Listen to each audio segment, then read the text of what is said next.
Halo guys, selamat datang di podcast Hits. Gue Sinyo sebagai Eka di film Rebonyowo. So, cerita kali ini dikirim dari Muhammad Ridho. Mau tahu seberapa serem cerita horornya? Tonton sampai akhir. Jadi, kondisi kosan yang ditempatin sama Ridho ini tuh baru banget dibangun. Dimana terdiri dari 3 tingkat dengan 20 kamar yang bermodelan letter U gitu. Space di tengahnya itu dipakai sama penghuni kosan untuk parkiran motor. Dan di lantai 3 itu sedang dibangun kamar-kamarnya. Ridho dan yang lainnya adalah penghuni pertama di sana. Mereka menempati kamar yang berada di lantai bawah. Karena cukup banyak kawan mereka yang pindah ke kosan baru itu. Kejadian pertama. Karena hampir satu kelas ngekos di situ, jadi setiap harinya kondisi kos-kosan itu selalu rame sampai malam. Hingga suatu hari, karena kelelahan, malam itu mereka masuk ke kamar masing-masing. Tidak seperti biasanya. Sekitar jam 21.00, saat itu kos-kosan sudah sepi. Sekitar pukul 00.00, entah mengapa Ridho mendengar suara yang cukup ribut di parkiran. Dia pikir itu suara teman-teman yang lagi ngerumpi. Jadi dibiarin aja. Pas paginya, Ridho tanya ke anak-anak, siapa yang tadi malam ribut-ribut? Tapi tidak ada satupun yang mengaku dan dengar kalau tadi malam itu berisik. Kejadian kedua. Ada salah satu teman Ridho yang punya TV tabung di kamarnya. Kadang mereka suka nonton bareng di kamarnya itu. Tapi entah kenapa saat maghrib TV itu seperti kehilangan signal. Cuman kayak semut aja. Tapi setelah maghrib lewat, TV itu normal kembali. Mereka pikir itu mungkin TV-nya aja yang mulai rusak. Kejadian ketiga. Mereka mulai diteror sosok-sosok penghuni yang ada di situ. Dari barang yang tiba-tiba gerak sendiri, mendengar suara anak kecil yang lari-lari saat malam, kamar yang diketok-ketok tapi pas dibuka nggak ada siapa-siapa.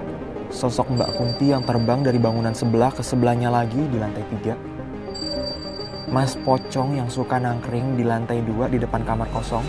Dan sampai ada kejadian yang Ridho ingat, yaitu saat temennya melihat sesosok makhluk yang rupanya seperti monyet sedang duduk di atas motornya. Tapi seketika ukurannya berubah. Yang tadinya kecil seukuran anak monyet, lama-lama berubah, membesar dan tambah besar menjadi sebesar King Kong. Mereka langsung berpikir kalau ada sesuatu yang salah sama kos-kosan ini.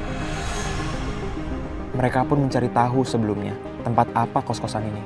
Sempat nanya ke penduduk sekitar dan pemilik warung sekitar, tapi mereka cuma bilang, gak bekas apa-apa kok, hati-hati aja pokoknya. Hehe. Setelah banyak kejadian yang dialami penghuni kos, mereka tidak berani sendirian kalau sedang berada di kos-kosan itu. Sampai puncaknya, malam itu. Kejadian puncak terjadi pada malam jam 21.00. Saat anak-anak kos-kosan sedang sibuk di kamar masing-masing, tiba-tiba di salah satu kamar yang ada di lantai 2 terdengar suara gaduh dan suara arangan. Mereka yang berada di lantai 1 bergegas menghampiri kamar yang ada di lantai 2. Ternyata benar saja. Temannya itu sudah bergaya seperti singa yang meraung-raung. Mereka yang melihatnya pun sangat panik. Ada yang memegangi tangan dan kakinya, ada pula yang berlari mencari Pak Ustadz yang ada di sekitar situ. Tubuh teman yang kesurupan itu sangat kecil sekali. Tapi saat dia kesurupan, entah mengapa mereka yang badannya gede-gede ini malah kalah menghadapi dia. Gak lama Pak Ustadz datang dan membantu mengeluarkan si singa tersebut. Setelah kejadian itu, akhirnya para penghuni kos-kosan mengajak untuk melakukan syukuran.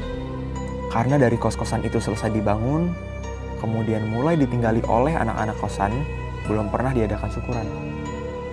Setelah mereka melakukan syukuran dan pengajian, gangguan makhluk halus tersebut hilang. Setelah gue baca ceritanya, gue relate sih sama cerita ini.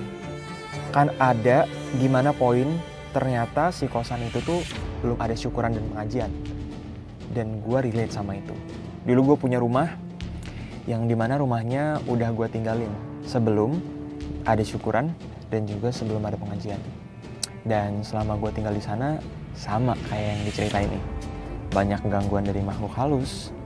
Terus juga rumahnya jadi lebih sumpek, gak nyaman, hawanya panas, dan banyak lagi.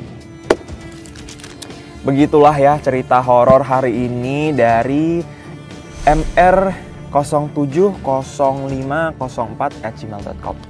Cerita horor berikutnya bakal dibawakan sama Robert Caniago. Bakalan ada cerita horor apa lagi ya dari dia?